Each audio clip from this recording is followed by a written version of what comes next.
Hi, thanks for joining me in another video. It is so hot in Phoenix today and it's not even summer yet. Let's see if I make it through the end of the day. But I have to because today we are checking out the Kia EV6.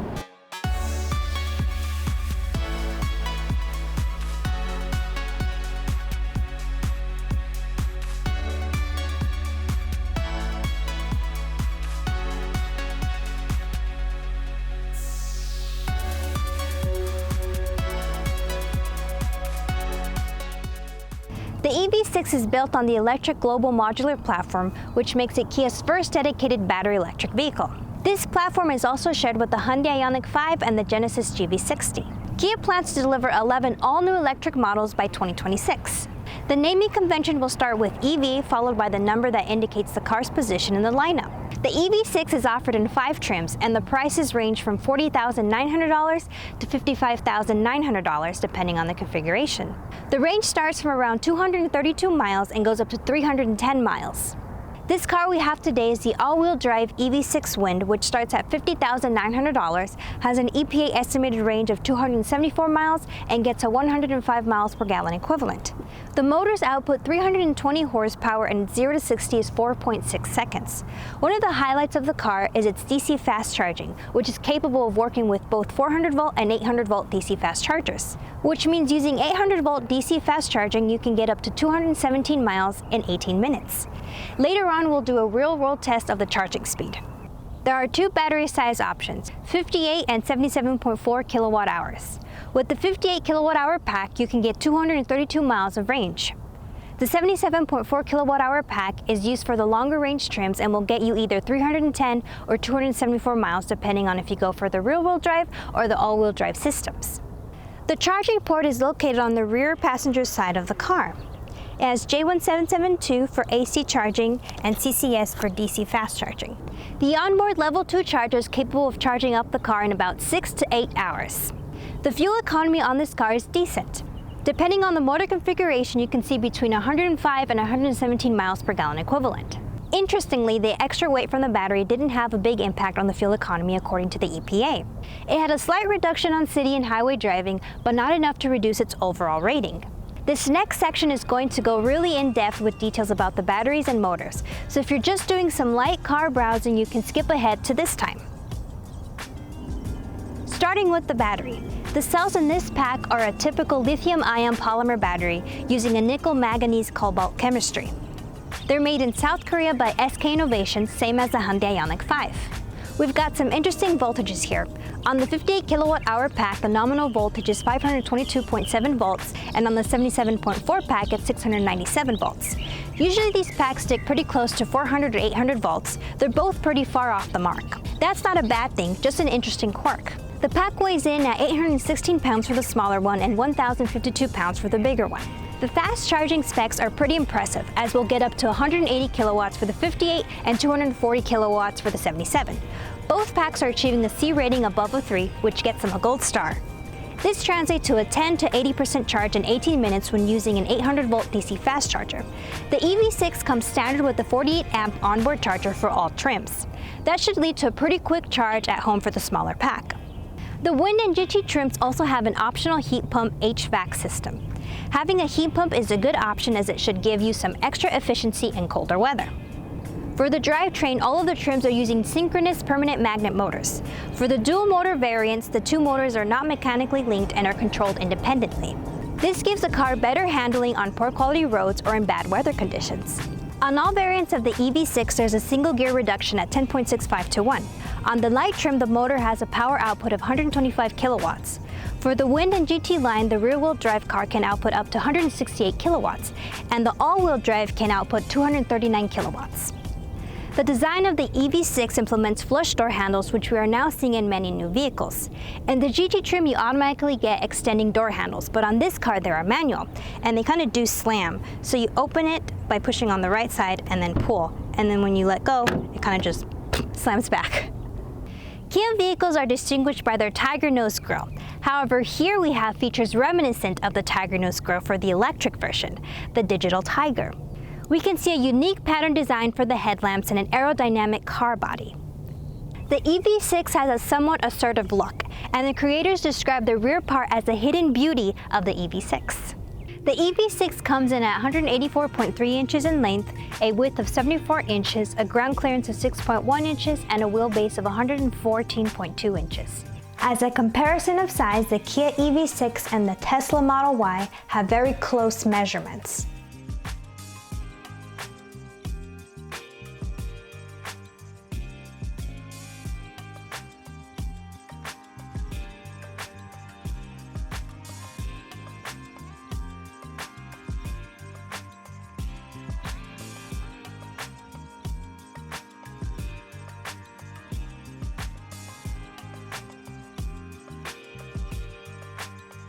Depending on the trim, your exterior paint colors will vary. The wind trims have 8 colors to choose from. The trunk has a smart power tailgate, which should open automatically when it senses your key. I could never get these things to work, so I'm just gonna push the button on the key.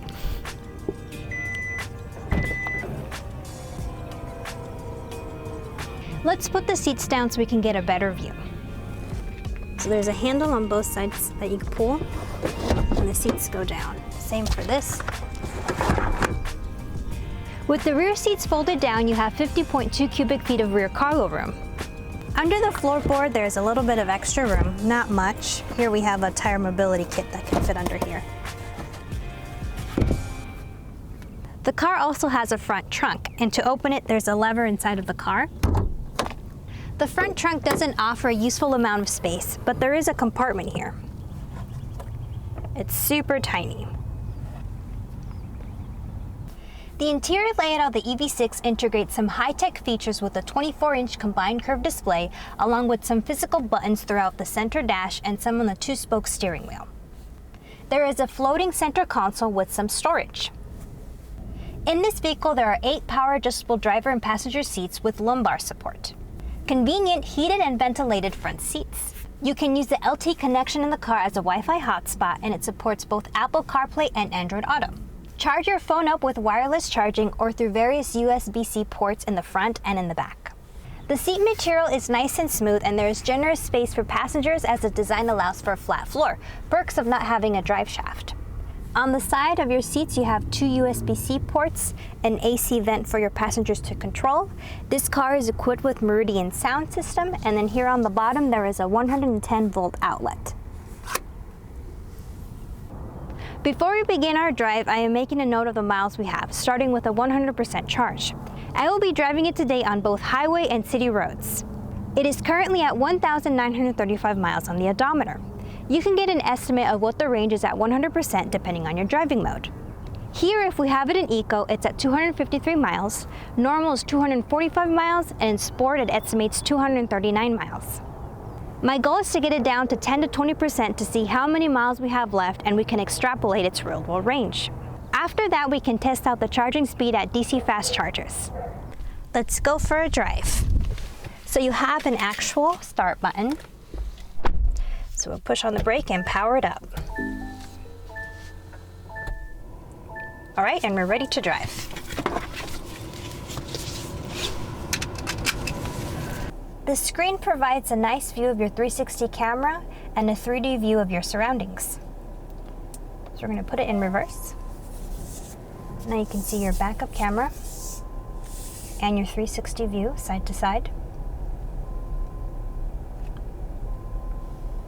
And then when we put it back in drive, you should be able to see that 3D view of your surroundings again. But you do have to drive pretty slow, under 5 miles per hour, or else that screen will switch. So if you drive a little faster, it goes back to your normal screen. The first thing I noticed, the visibility through the back window is not great. And also, when I look to my left on my blind spot, that B-pillar obstructs it a little bit. But luckily we do have a blind spot warning and also the camera that shows up in the center when we're merging lanes. There are 3 driving modes, and you can change those with a button on the steering wheel. You have Eco, Normal, and Sport. The car is very responsive and it's easy to control. It's actually a very delightful drive, and it's pretty quick too. It has more of a sporty feel to it. The EV6 comes standard with certain safety features like adaptive cruise control, lane keep assist, rear cross traffic detection, blind spot warning, and lane departure warning. So I'm going to activate adaptive cruise control and lane keep assist with the buttons on the steering wheel. All right, and now it's engaged. So currently we're keeping a distance with the car in front of me, and also it's keeping me between the lanes. Okay, so I'm gonna have this on and see how it does.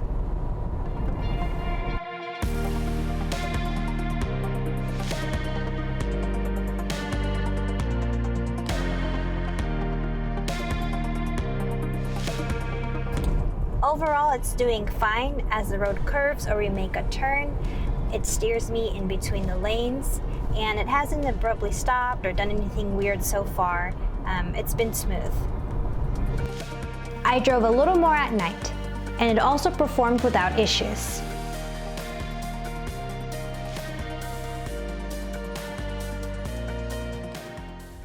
The noise inside the cabin is not too quiet and not too loud.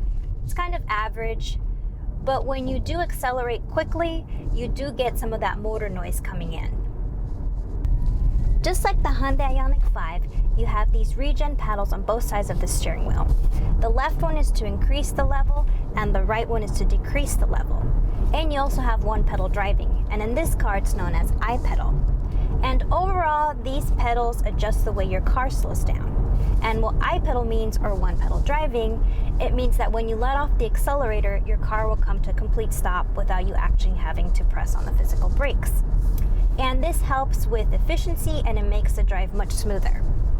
The car has parking assist, so it can move forward and in reverse. So let's move it back into a parking spot.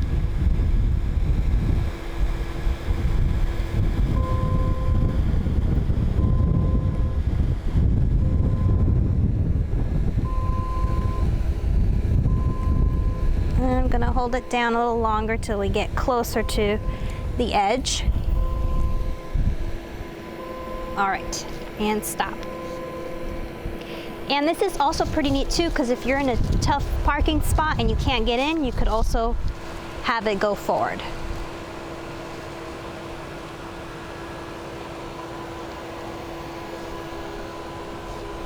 And once we're out of that tight space, I'm like, okay, I think I can get in my car. It's pretty convenient.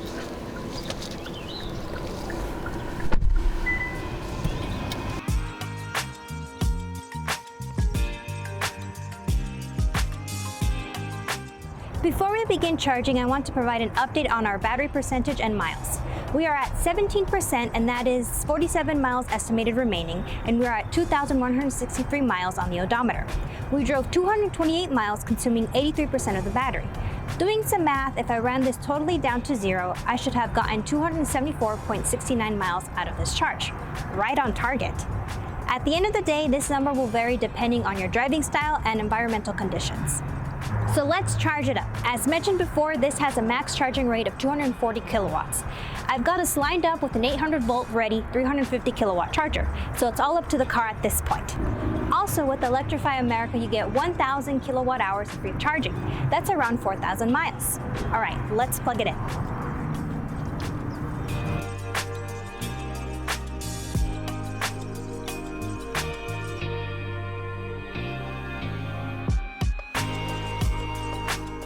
I plugged into the 350 kilowatt charger, but unfortunately was only getting a rate of 57 kilowatts. The charging stall wasn't working well. I decided to move over to the one with the 150 kilowatt charger since the other 350 was occupied. On this stall, we were able to get a consistent charging rate of 170 kilowatts until it dropped down to about 115. The charging curve didn't end up being a curve at all, but rather two flat lines. Wish we could have fully charged on the 350, but that's just how things are at Electrify America. The vehicle to load external adapter is on the Wind and GT trims. The V2L is a power source which provides a peak of 1900 watts of power. You can connect computers or other devices to it. It's also capable of doing a vehicle-to-vehicle charge at 1.1 kilowatts. Let's connect it. And the outlet is right underneath here. Online, Kia shows the V12 being used to connect a projector to watch movies in the woods. Well, I am not by the woods, but I do have a projector.